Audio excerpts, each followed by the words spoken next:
Struggling to move your nonprofit forward? You've come to the right place. Welcome to the Nonprofit Architect, where we are giving you the actionable steps you need to launch and grow your nonprofit organization. Now, here's your host, Travis Johnson. Hey, welcome to the show. I'm here today with Roman Roberts, who's in charge of all things at Blue Sphinx Consulting. How you doing, Roman? Hey, how are you, Travis? I'm super pumped for this. You know, we've talked a dozen times, and we finally found room on my calendar to get this done. For those of you listening, I got on Roman's show, and we had a lot of fun. And I'm like, hey, you should grab some time on my calendar. And if you don't do it right away, you're not going to do it. And he's like, oh, yeah, I'll totally do it. And then a couple of days later, he's like, you're booked till 2021, man. I was like, I told you to grab some time. Yeah, you gotta listen to this guy. If you're working with this guy, you got to listen to him. He knows what he's talking about. I appreciate that. I don't know if everyone feels the same way you do, but tell us what the magic is with Blue Sphinx Consulting and what you do. Yeah, the magic actually stems from me being an interrogator in the Army, but being a bad communicator. I couldn't communicate with those around me. I couldn't communicate with friends and family. And that drove me to really look into what I was doing as far as communication. And I got my own personal help and went through that journey. And then that helped me realize that, there's a lot of businesses out there that think they communicate efficiently, that think they have good processes, that think they really know what they're doing. And truthfully, they don't. And so I would sit down with them and start helping them look at it. Is your verbal message matching what you're actually doing, right? Does your mission statement really reflect that? And so we would just sit down and take it back from the basics and really, I hate to use that word strategize because I feel like that's overused in the consulting space, but that's what we would do, from my experience working in aerospace and working with nonprofits and working in the financial sector, and then being an interrogator with special operations. It gave me a broad swath of experience that I could take to these businesses, and especially inside of the nonprofit space where, they don't have the resources to pay $10,000 for one person to get a certification. Whereas, I have all of those certifications and I can kind of sort through the BS of the certifications and give them what they need to get to that next level. You see, I think that's important. Those of you listening, they're longtime listeners, that I'm still active duty Navy, and we spend an ungodly amount of our time training. That is what we do. If you're in the military at any level, you are spending your time training. And then somehow in the nonprofit world, those veterans that were once training all day, every day, they don't. And they don't train and figure out what they're going to do. And they don't identify their real processes. They're busy doing instead of planning, creating, communicating. And that's what we're talking about today is this communication piece. I mean, what was it about being a special forces interrogator that allows you to help others communicate? So it's two pieces. One, I always make the distinction that I was a support guy for them. I didn't go through the Q course. I didn't go through all that training. They brought me into their world. And I think that's a key thing for anyone to realize.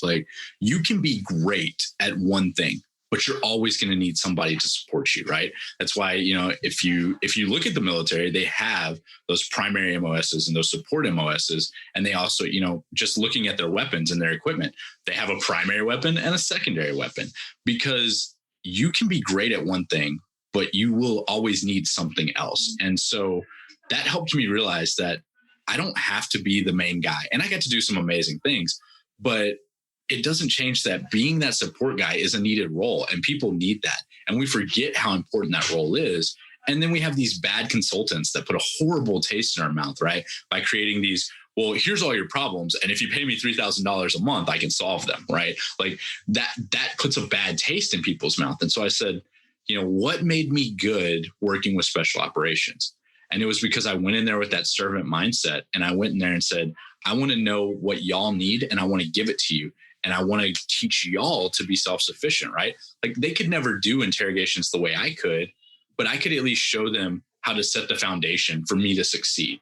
And I think that that's the biggest thing that really resonated with me as soon as I started finding my identity and finding out how I wanted to serve the community was, okay, I can still be that same support guy, and I can still give people the valuable support that they need in a world that's ever changing, because the one thing that never changes is communication.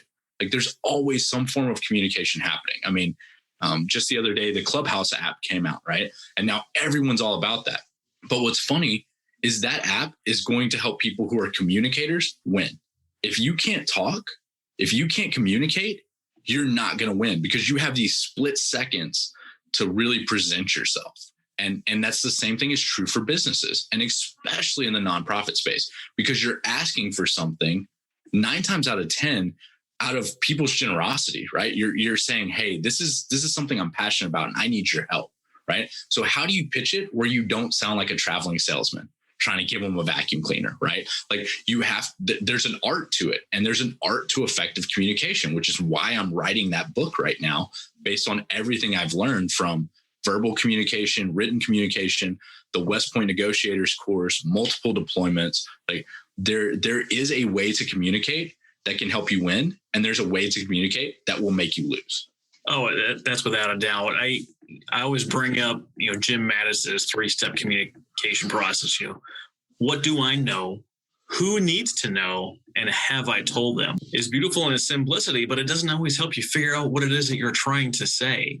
It's been a political turmoil has been a big thing, especially changing over hands of the presidency. And I'm not really looking to talk about that, but you can see the communication thing, how it changed, what people were hearing at one level, and what people were hearing at another level. And at the time we're recording this, Twitter and Facebook just kicked President Trump off of their platforms. And it brings up interesting questions like, is freedom of speech violated? Well, that's really directed towards the government. Well, did he say terrible things and incite violence? Maybe.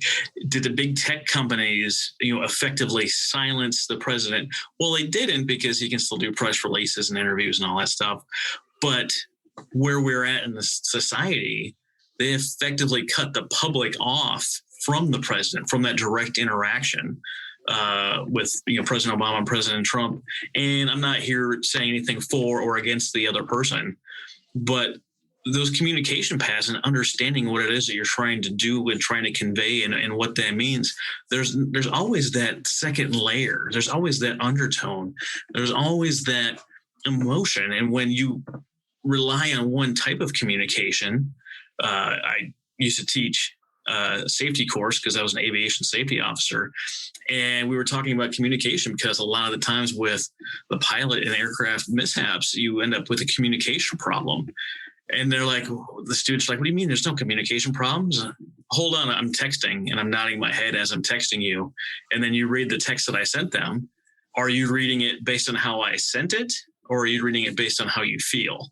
And they're like, ooh, what do you mean? I mean, if you're angry with me right now and you read this text, you might assume that I'm being obstinate or poking the bear. If we just had a great conversation and you're laughing and happy and you read this, you're going to feel an entirely different way about the same words that I used.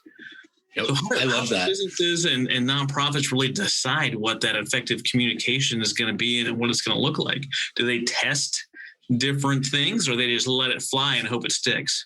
Yeah, it's funny that you say that, because I was actually just talking about this the other day with some people, and they were like, our communication strategy is we just try things and see what works, right? Because that's how we've been trained on social media. Just put content out and people will engage with what they like.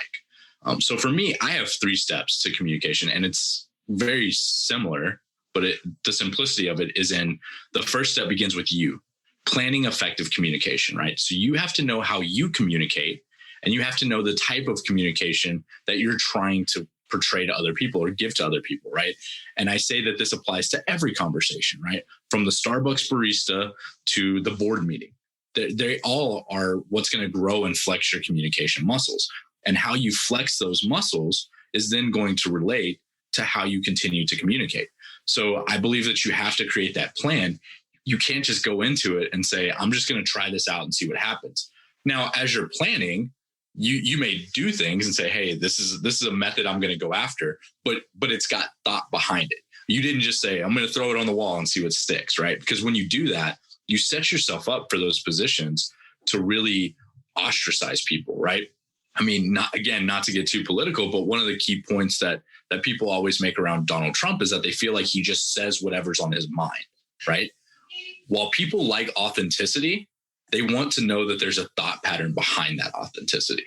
They want to know that you're not just trying to be a bull in a china closet, right? Because we all like safety and security. Like, let's go back to Maslow's hierarchy of needs. There has to be safety. Safety's paramount, right? Which feeds into my second path of communication, which is building that strong rapport, creating a safe conversation, creating a safe space for communication. Because no matter who you are, you're going to want to build safety in conversation. Mm-hmm. And people go, well, you can succeed by being me. Yeah, you can. Look, I was an interrogator. I did great manipulating people, but it's not sustainable. And especially not in the nonprofit world, right? Because in the nonprofit world, I sometimes see, and this happens a lot in the veteran space, not to call veterans out, but they will very much say, like, I'm just going to go with this little platform and kind of like piggyback on this veteran mentality and things like this. Well, that's not true to your brand. That's not true to you. That's not your true message. So when you do that, yeah, you'll get an initial influx, but you won't keep it because they'll see that, wait a minute, what he's saying and what he actually does are two totally different things, right? And then that erodes the safety because we feel like the person that we talk to, we can't trust, right? So it goes back to that safety. Now, there are some situations, right, where taking away safety in a conversation can work, right? Mainly inside of police and interrogations, but even inside of business, if you have employees who are not performing and time after time after time, you've tried to do these things, then yes, you can go on with the, hey, like if you're not straight with me right now, you're out the door, right? Like those type of things can occur. But when you're trying to communicate to the outside world or into the inside world, I always say it's easier to ramp up than to ramp down, right? So you want to build that safety and build that good communication in such a way that people go, wow, everything they say comes together, right? Because we like things that are aesthetically pleasing to us, right? Look at the big social media influencers. Look at, how we judge beauty, quote unquote, no matter what your stances is on that. Like, there is something to be said for symmetry, right? Art, we look for symmetry, right? So all these different things, like cars, we want them to have these sleek lines and the smooth style and all of this, right? These are all pieces that we look at. And why do those appeal to us? Because they're safe, they're secure. They create this focal point, this aesthetic that we can all pull off of. And so the same thing's true with communication. We do it so often that we think that we're all great at it. And we think that we all understand the art to it. When really and truly, perfect example is breathing, right? Everyone thinks they breathe great, but then you hire a breath coach and they'll tell you, dude, you're doing it all wrong. In through your nose, out through your mouth, right?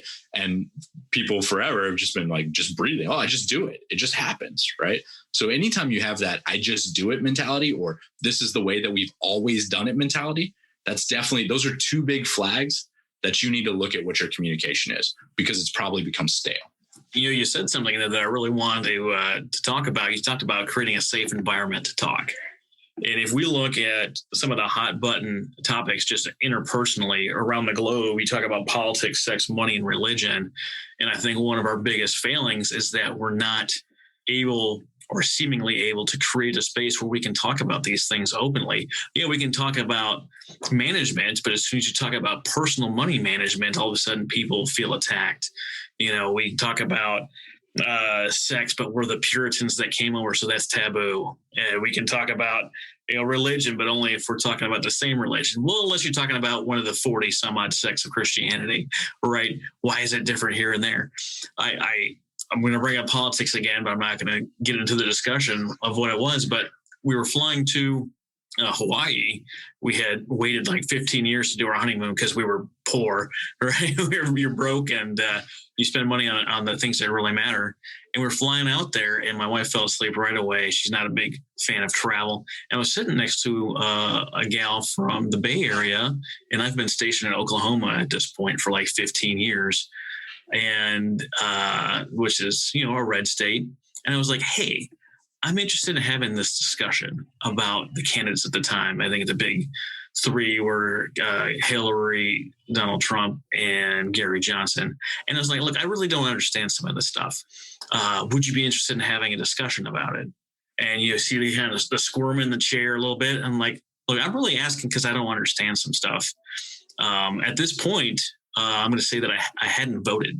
I had always just assumed that all the candidates were terrible people and weren't going to, they weren't interested in what I was interested in. And then my buddy challenged me, like, well, tell me what you really know about them. And I was like, nothing. He called me out on it. And so I was interested in learning. I was following the Democrats, the Libertarians, and the Republicans. I was following the three candidates. I had been reading stuff that they had written and done. And I was like, I'd love to have this conversation to get a new viewpoint, but, lay some ground rules out, because I'm going to ask from a place of understanding that I don't understand some of this stuff. And if we're talking about a specific person, whichever candidate, we have to answer of that candidate, because so many times, like, well, tell me why this candidate did this. And usually the response is, well, this other candidate did that. That wasn't the goal here. The goal was to create the context for the conversation so we could talk about some of those things.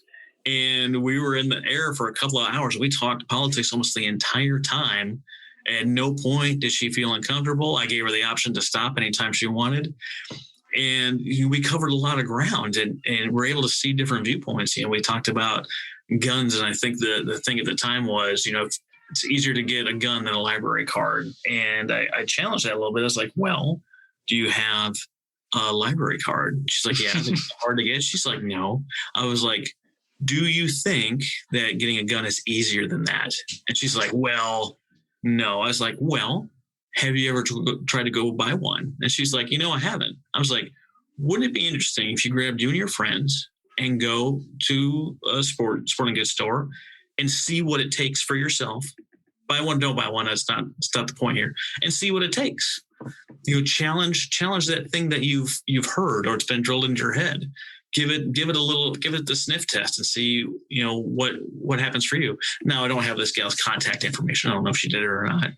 And the point wasn't to get her to come to my side or me to her side, but to challenge the thought and the process behind something that you have ingrained in you. When's the last time you really challenged that self? And, to be able to create a safe place where some stranger was able to talk to me about differing viewpoints and what that might look like and why we feel the way that we do feel. I thought it was very productive, but it wouldn't have happened unless we created that framework and we operated within it. And you raise a great point to that, right? Because while I say safety, I also want people to understand, and I tell this a lot to the people that I work with, safety does not always mean comfortable. Yes, we want the overarching conversation to have a tone of comfort, and we want people to feel safe that they can communicate. But sometimes in having safe conversations, you're going to talk about uncomfortable topics. You're going to touch on the racism that's happening right now. You're going to touch on the political unrest. You're going to touch on the fact that, hey, the way that you're managing your business is costing you money, not making you money, right? Like, those are uncomfortable conversations that can be had in a safe way.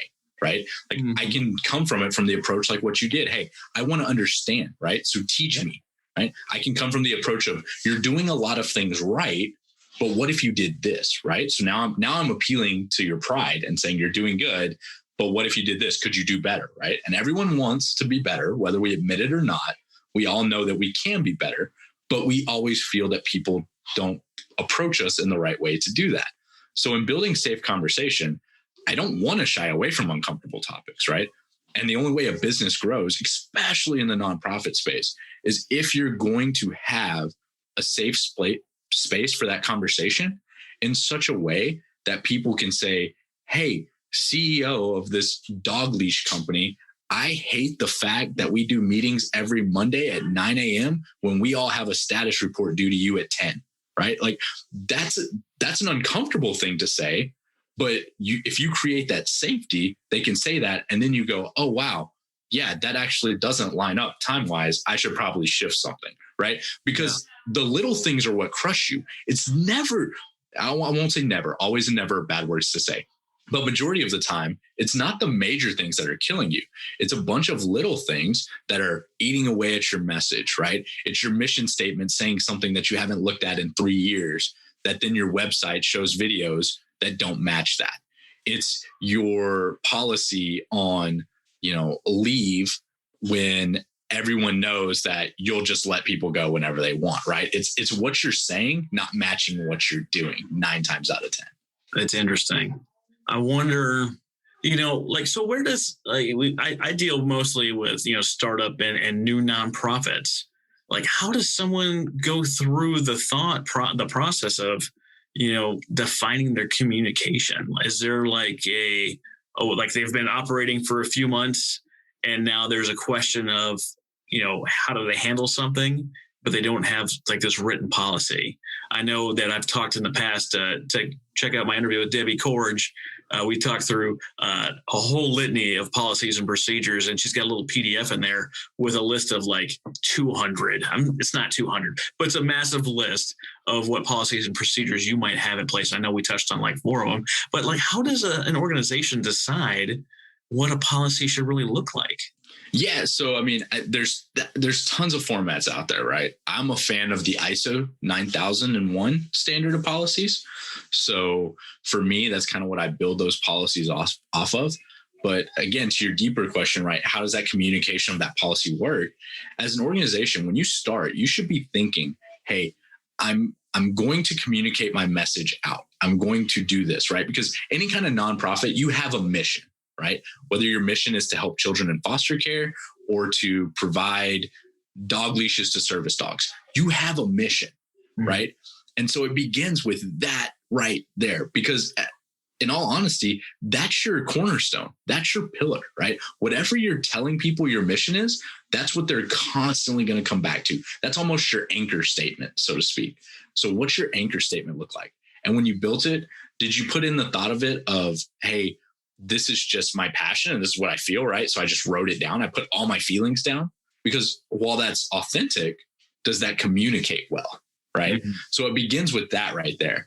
Does your mission statement reflect, right? And is it actually something that people can hear and understand and instantly go, I get what they do, right? But then the next level to that is when you're writing your policies and procedures. I'm a firm believer that the moment you start a company, you should be thinking about it becoming the biggest company in the world. Right. So how do you handle HR? How do you handle operations? How do you handle finance? How do you handle onboarding and offboarding? Right. Because the problem I see is a lot of companies do this stuff. The CEO handles everything at first because it's a startup and they don't write anything down. And then they bring on 10 people because they need 10 people. And those 10 people have no clue how to do it. So then they're trying to do everything for those 10 people.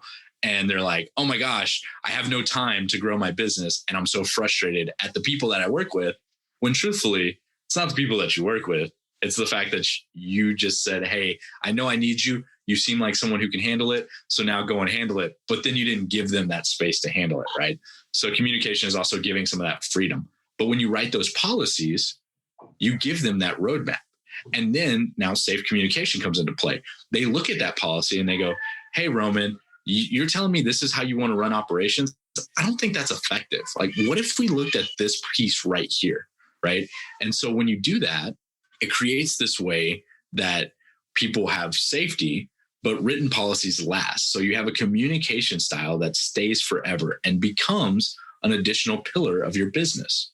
So I always tell businesses that I work with, put your mission statement in your policy. It doesn't have to be in there. There's no requirement inside of any standards or anything like that, but put it in there. Whether it's at the very first page, put that mission statement in there. So as the person's reading the policy, much like you said, right, based on the conversation you have with someone previously, that's how they refer to a text message. So how do I want my business to look at my policies and procedures? Look at the way that I want them to do operations. I want them to look at it through the lens of I'm achieving my mission every day by following this procedure. And so when you have a strong mission statement, then you put that in a policy and procedure and people start reading through that policy and procedure. They're reading through it of the lens of, does this relate to helping foster children, right? Or does this relate to providing veterans affordable housing, right? And then they can look at it and go, no, it doesn't, because I'm wasting money, because I'm wasting time in how I process applications, right? So then they start seeing that. And now you've created continuous improvement gurus inside of your business who are helping you become more efficient because they're embodying the mission statement that you constantly keep hitting them with, right? Because in communication, the more that you hear something, you all of a sudden start valuing it. It becomes important because the repetition, right? We know that inside of training, inside of fitness, inside of any space, repetition is key. So once you create a strong mission statement, that needs to be going out all day, every day, almost like a broadcast on a loop. So people are hearing it, ingraining it, and then viewing everything through that lens because we want them looking through that lens. You touched on a couple of things in that last little, I guess it wasn't a rant, but, It was a rant. We can call it. Oh yeah, it was definitely a rant. You got to communicate. Touch a little bit on my experience. I went to the Naval War College and went through a 12-week course on the naval planning process and what that looked like.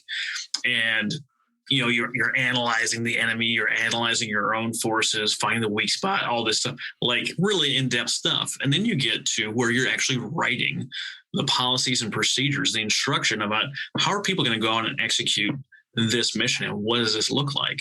And the big thing that we talked about is in any bullet point when you're telling someone what to do, it's a two-part statement. You have a task and a purpose. Like, we are going to communicate on social media is the first half in order to convey what we have available, what we do, what our next thing is to our audience, whatever that statement looks like. I'm not too familiar with the ISO 9001 framework, and I don't know if my listeners are either. Can you tell us what the ISO 9001 framework looks like? Yeah, so it's the International Standard Organization. It's kind of their baseline quality management procedures for a lot of nonprofits, trying to go after certain things, certain government contracts and things like that will require it. Not everyone, obviously, but you can be ISO compliant without being ISO certified, right? So to me, it feels like a no pressure thing to do, right? Because it builds strong policies. It gives you a checklist. It gives you an audit list. It tells you all the key things you need, right? So it gives you the roadmap for, a couple $100, and now you can say you're compliant. And then if you ever need to become certified, you're already 9/10 of the way there.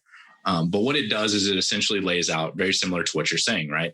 Here's what my organization does. Here's the policies that we use to keep ourselves accountable to that, right? It has a big section on, leadership accountability. Are the executives coming to the table, reviewing the policies, being a part of the discussions?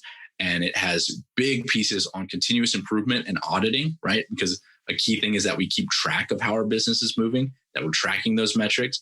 And it's a very simple format, right? It has, the policy. So let's go with continuous improvement. It has continuous improvement. And then it says, why did we create this policy? What's the purpose of it? What are we trying to do? Right. And then I personally tell everyone to add in that mission statement, because again, you've told them why this specific policy matters, but you want them to go back to that. It relates to our mission. And then once you do that, you kind of outline what it is you do. You write down what you do, and you write it down in a way that follows a format, is easy to read through, is easy to understand. But inside of that format, you're also telling people, hey, this is how we respond to these problems, right? Because 9 times out of 10 inside of a business, people are firefighting. They're just chasing after whatever problem is going on and trying to solve it. What ISO does is it gives you these policies that say, I don't have to worry about the mundane day-to-day problems that come up because I have a policy that covers that. I know what to do when this happens. Like, let's think back to the military, right? When you go through military training, you learn like these repetitive tasks of how to, handle a weapon if it has a misfeed. Well, that SLAP method becomes something that people then know beyond a shadow of a doubt. Oh, if I have a misfeed, the next thing I do is this. Well, that's what those policies are meant to do as well.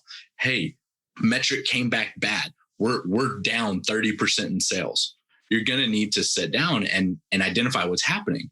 But that's where we tie back to safety and communication and saying, hey, safe communication means that when we're down like this, when we've identified this red flag, we take these actions. So people know we're coming into a room to take these actions. So nobody's surprised, right? Because a big part of safety is not surprising people, right? When you randomly throw something on someone or you put them outside of their comfort zone in such a drastic way, now all of a sudden they don't feel safe. They don't feel comfortable.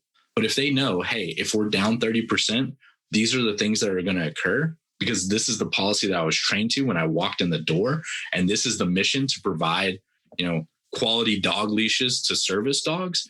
Then they know, okay, when this happens, this is what we're going to do so we can get back to providing quality to those service members that need it, right? And now, again, we're linking everything back to that anchor.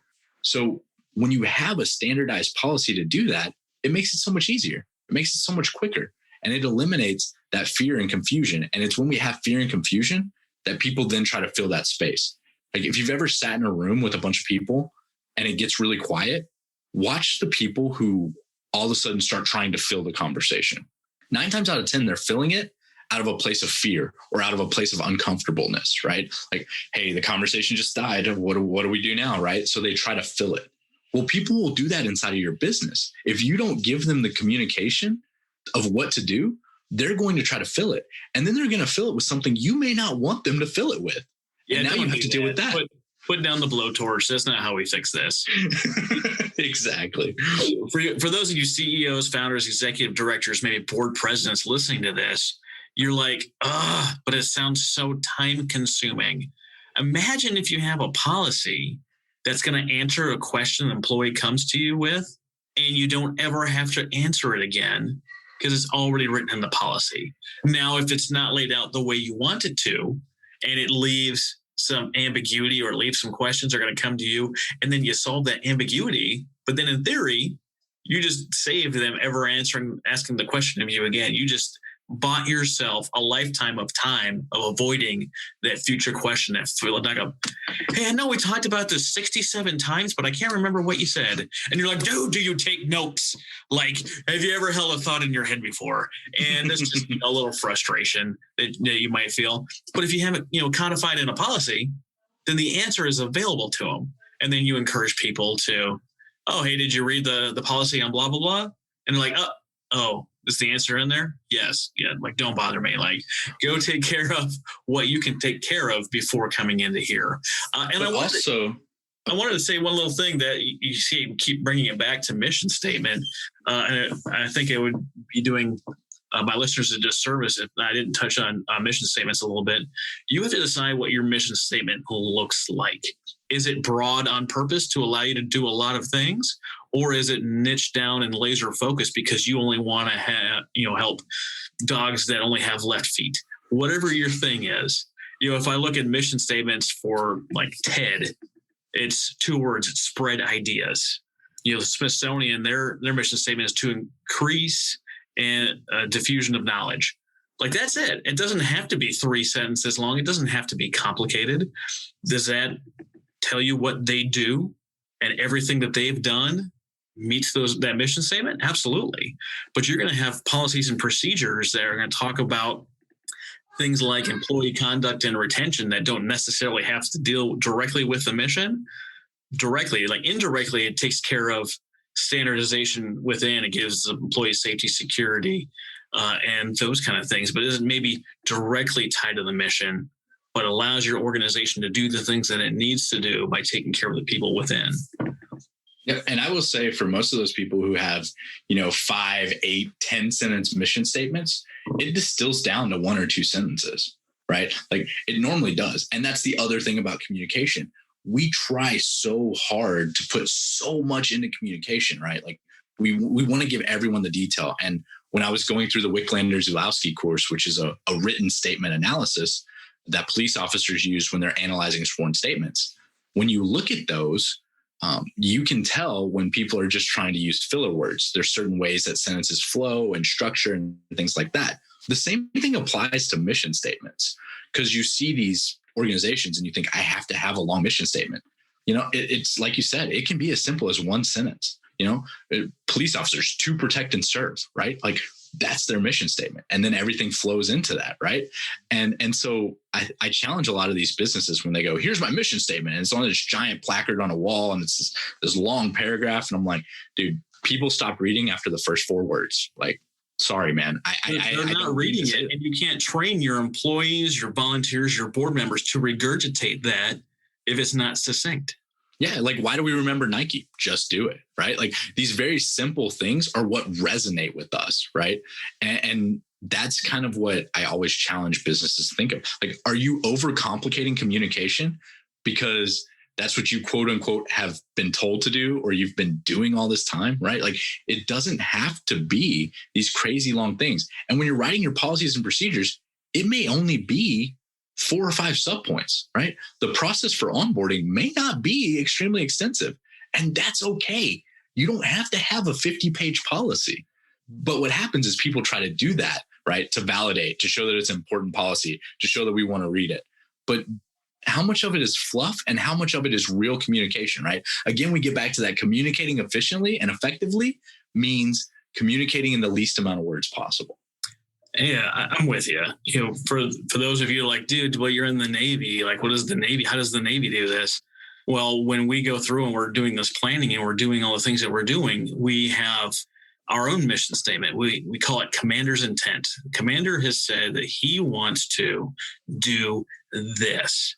And just like Roman is saying, everything that we do has to be woven with the thread of commander's intent.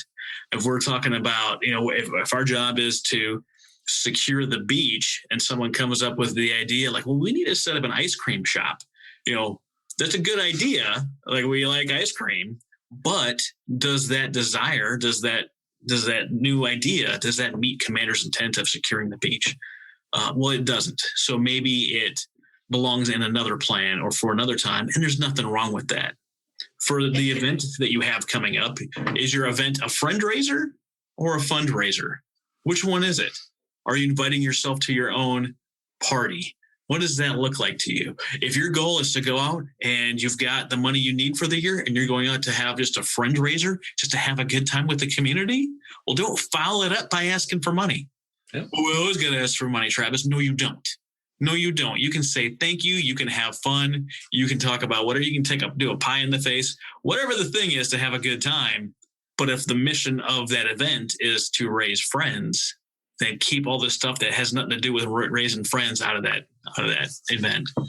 And I tell nonprofits when you're communicating, stop thinking about everything in terms of ROI. Like, I get it. Money is important, especially inside the nonprofit space, because you're trying to turn a penny into 10 cents. I get it. But at the same time, if you're constantly focusing and trying to push everything back to money, that then becomes the mission. And that's not what you said your mission is. Again, right? Like, if your mission is money, say it's money, right? Like, now, how that's going to resonate with people, again, communication, how you present it, that's all critical. But 9 times out of 10, nonprofits are constantly in that space of asking for money because we need it. But when really and truly, your mission is to help.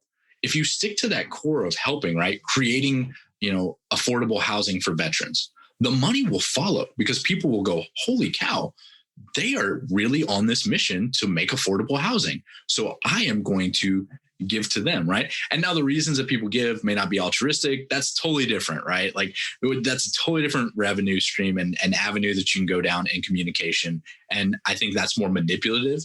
And I don't think that serves the organization, especially inside the nonprofit, because once you start dabbling in manipulation, you start dabbling in a space that when people find out, it discredits your brand. Because let's be perfectly honest, you as a nonprofit are a brand, and you're a bigger brand than Nike, Adidas, and all of that. And I know you don't want to hear it, but that's the truth, because people are going to see. Perfect example. There's a nonprofit that I know, Austin Angels, and they also have a nationwide chapter called National Angels, and they are dedicated to helping foster children. That is a brand. Those angel wings, when you see them, you know that's National Angels spreading around the world trying to help foster kids, right?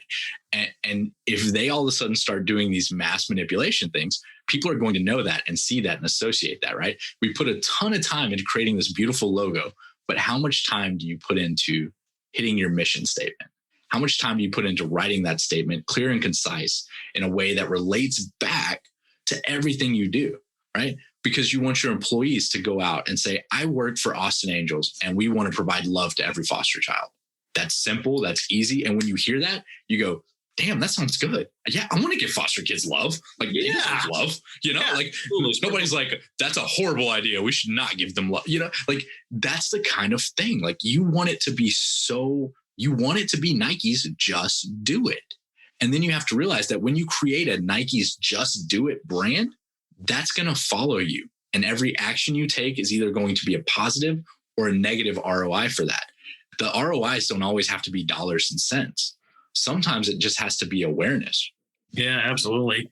I mean, your fans are going to let you know if you're doing something off base. And I'm not talking about the time during COVID where you shifted or adjusted to deliver just a little bit differently or to help another group of people. I'm not talking about the short-term stuff. I'm talking about the long-term brand. Like, Your brand is who people say you are when you're not around. That's what your brand is. If you're like, oh man, Roman, you're the best guy, you're the greatest, and then you walk away and like, man, did you see that guy's beard? Like, does he even take care of himself? And I know you guys aren't seeing this right now. Roman has a very well trimmed beard. I salute your beard. Thank you. But it's what people say when you're not in the room. That's what a brand is. That's what you are as an entity. And if like, there's been some brands in the past that have violated. There's been nationally recognized or internationally recognized veteran brands that have shot themselves in the foot and used money that doesn't go towards their mission. I don't say their name because I don't like talking bad about people that are not in the room. It burns me. Yeah, I stop it because I hate gossip. But you can look this up on your own. But when your money isn't going towards the mission, people have a problem with it. And when I say mission, I don't mean I don't have a paid staff. We're all volunteer. Everything goes to mission. Ensuring you have quality employees is going towards the mission. Overhead is not an evil word. Stop it. Yes. And honestly, paying the money to write strong policies and saying, hey, I just raked out, $5,000 to write all my policies and procedures, but that didn't go towards buying dog leashes for the service dogs. Okay. But does that make it where you can more efficiently provide service leashes for the next 50 years? Well, then now all of a sudden that ROI became a lot bigger, right? So you have to start looking in the moment. And again, that's what being clear about that communication is, and knowing what your mission is, knowing how you want to communicate yourself. Because when someone goes to you, like when you're in front of the board, right? So this is for people speaking about the money they spend. Again, we're communicating effectively.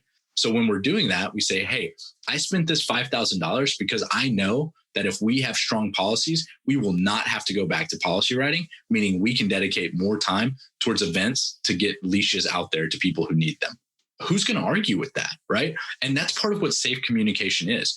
Articulately describing what you're doing in such a way that someone can go, oh, wow, okay, yep, that makes sense. And that's why planning your method of communication, planning your style of communication is so important. Because if you're taking the time to review your conversations and plan your conversations, when you get presented with that, when you have to go to the board and justify why did I just spend X amount of dollars, if you've already walked that conversation out, you have an idea of where it's going to go.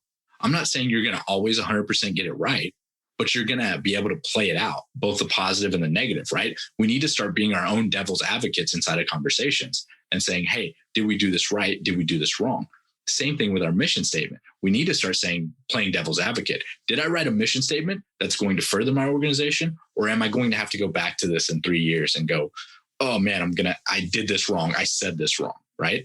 If we think about that up front, we get a lot less burn at the end. And that's what we want. We want more time to dedicate to our nonprofit. That's what every person listening to this podcast is wanting. How can I become more efficient, even if it's 1%, so that I can give that 1% back to the organization?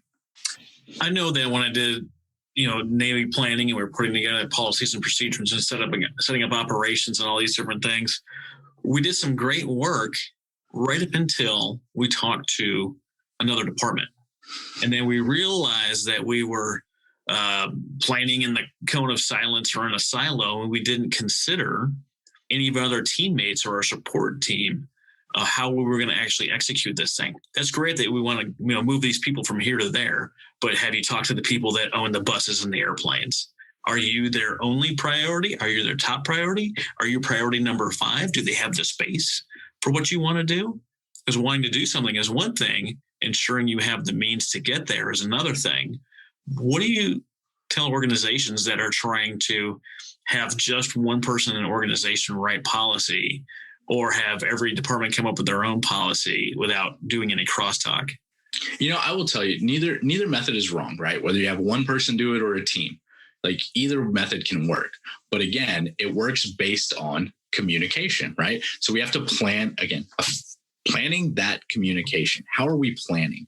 Are we looking at it and saying, okay, I'm going to do this and I need to reach out to these people? Or are we saying, hey, I'm going to do this and this is mine, I own it, right? Again, back to that CEO starting it out. When you build it, are you thinking about handing it off to other people? Or are you so focused and just build and do that you forget about that? So planning your communication doesn't begin and end with you as the CEO. Planning communication needs to go down to everyone else. And honestly, I'm going to put together a little one pager about these 3 pillars, right? Planning effective communication, creating safe communication, and then reviewing conversations so that the listeners can see that and look at that, because that's critical, right? You can't be the only person planning and thinking about your conversation.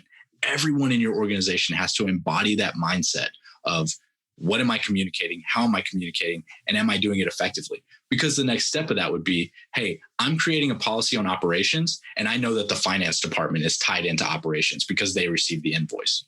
So, hey, as I'm planning this, I've written out what operations does.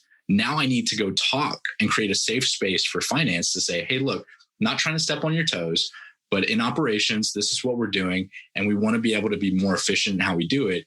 Can you take a look at this and see if anything we did steps on your toes or affects your department in a negative way that I didn't see, right? It's okay to say, hey, I don't know the full effect of this. We don't know what we don't know, and we don't know everything, all right? So you're going to have something you don't know. And so then if you can communicate that and create that safe space for that conversation, that person knows they can come to you and say, hey, look, this doesn't align with what we're doing. You're actually going to create a way bigger headache for us if you do this. Okay, well, what if we did this, right? So now you start continuously improving. Now you start adapting and thinking, and now your organization starts building trust in each other, right? Because why do we communicate? To build relationships, to communicate information, right? We have to think of communication and information as currency, right? When I'm giving you information, I'm doing it to fill up a bank, right? Whether that bank is knowledge, whether that bank is something that we can turn back to later on and reflect on, whatever it is.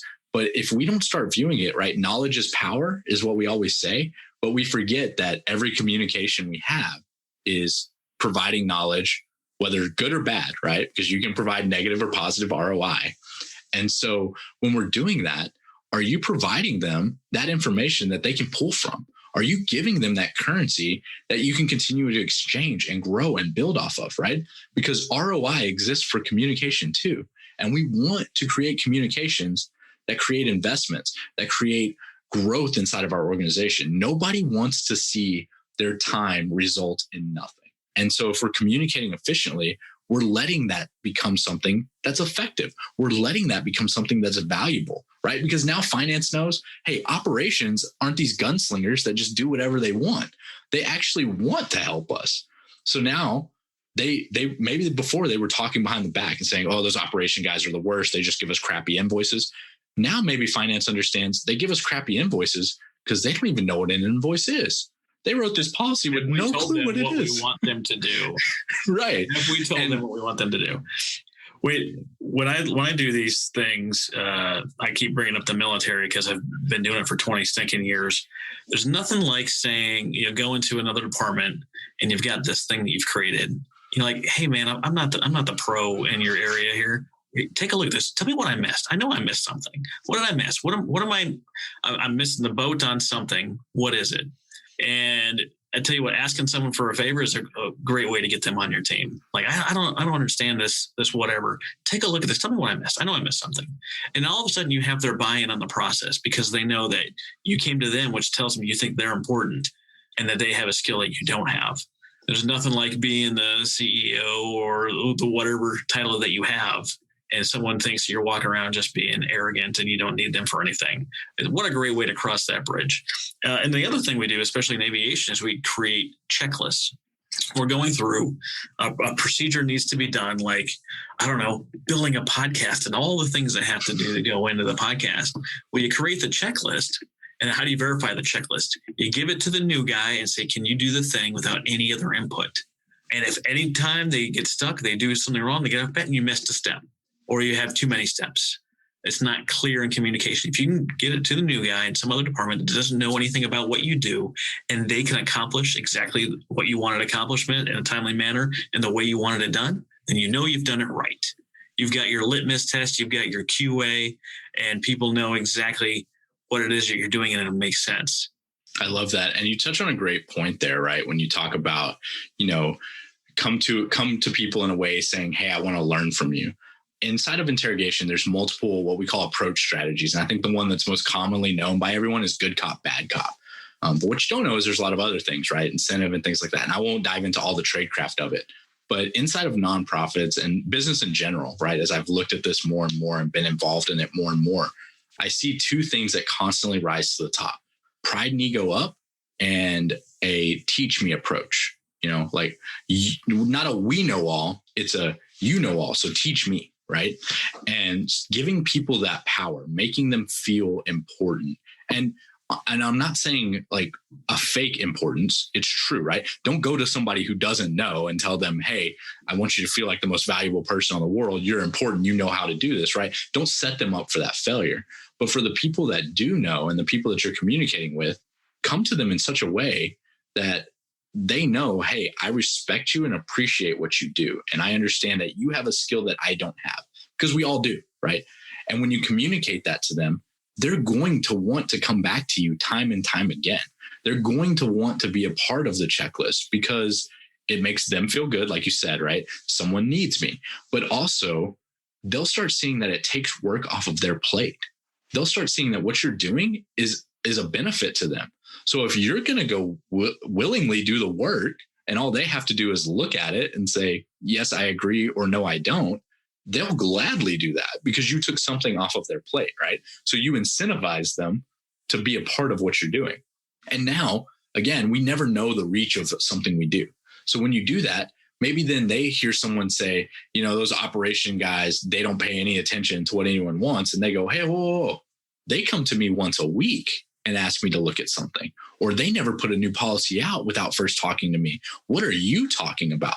And the person goes, well, they just always walk right past me. Oh, well, did you know that it's because of this? So now all of a sudden, like the teaching goes beyond you. Like all you can do is control the conversation in your space. And when you have a good, safe, strong conversation and you create that value, someone else is going to carry that value on. It doesn't die. I consider it like energy, right? It doesn't stop. It keeps rolling. Now, it may not roll in a way that you ever see the outcome of it, and that's fine. But all of a sudden, if things start moving more efficiently inside the organization because key groups start communicating with each other and having true communication, you'll see that. And I normally always start with the operations and finance because those are two groups that do not get along whatsoever, right? One makes money and one spends money, right? So there's a constant headbutting. But when all of a sudden people see those two start working together, all of a sudden all the pieces start falling into place. And that's what effective communication does. It starts letting people have places in the table and understanding where their place is, right? There's nothing wrong with saying, hey, this is your lane. That's strong because when I know what my lane is, I can operate inside of it.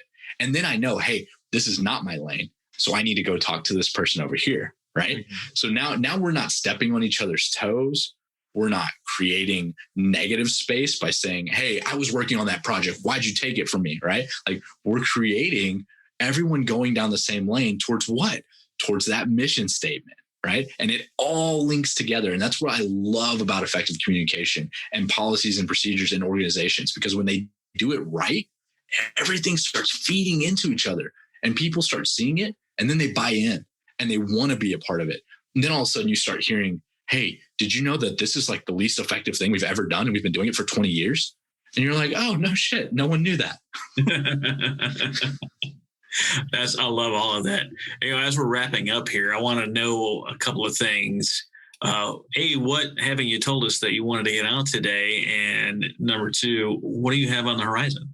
Yeah. So I think the big thing that we didn't really talk about was recapping those conversations. I think every person, whether it's business or professional, you should create that plan. You should create that safety. So after that's done, you need to review your conversations, right? Whether it's talking with the Starbucks barista or talking to the CEO and the board of directors. Did you accomplish what you wanted to do, what you planned to do? If you did, great, continue along that path. If you didn't, start taking actions to fix that, to correct that. Because that's important, right? We have to make sure that we're constantly evaluating ourselves and improving ourselves. And when people see the CEOs doing it, when they see the business leaders doing it, when they see the organization do it, they buy into that and they start doing that. So I encourage people to do it in their personal and professional life because those two bleed together. And anyone who says they don't, you're crazy, right? Because how you treat one is how you treat all. I go back, I'm Christian, so I go back kind of biblical. How you do the little things is how you do the big things. And so you have to really get that communication and that pattern of communication ingrained into everything you do, or you're just going to turn it on 9 to 5 and it's not going to be as effective as you want it to be. And let's be honest, with social media, businesses are open 24/7 now. You can be seen 24/7. So your communication has to be on point 24/7. Because if you decide to reply to an Instagram post somebody puts on your organization's page at 11:40, it can be viewed anytime, any place, right? So you have to really be thinking about that communication and that planning, that safety, and that reviewing in everything you do to make sure that you're constantly moving forward and you're not stagnating. What's on the horizon? Yeah. So on the horizon for me is I have a book coming out. I'm working on The Art of Effective Communication as a book, looking for that to come out towards the end of this year. Everything goes well with publishing and such, but would love for y'all to check it out. In the meantime, if you just follow me at Real Talk with Roman on pretty much any of the social media sites, I have a 10-minute podcast as well. So we're really going to dive into some more communication and business leaders in 2021 and touch on those real topics in 10 minutes or less. And I want to help as many people as I can communicate effectively. So that's where my horizon is, growing in that space. Absolutely. And check out the interview that we did that's on Real Talk with Roman. Yes, that will be coming out here shortly. It is a great interview. Actually, by the time this airs, it'll already be out. So yes, you'll already have check it out. Downloads by the time. Oh yeah, I'm sure. Oh, yeah, of course, obviously. Yeah. Well, hey, Roman, hey, thanks for coming on today, providing legitimate, real, actionable intel and value to my audience today. Thank you so much. Man, my pleasure. I hope that everyone becomes a better communicator, and I hope to see all these nonprofits communicate better and grow just drastically in 2021. That's my wish, is to see all these businesses just take off, because 2020 was a rough year for everyone.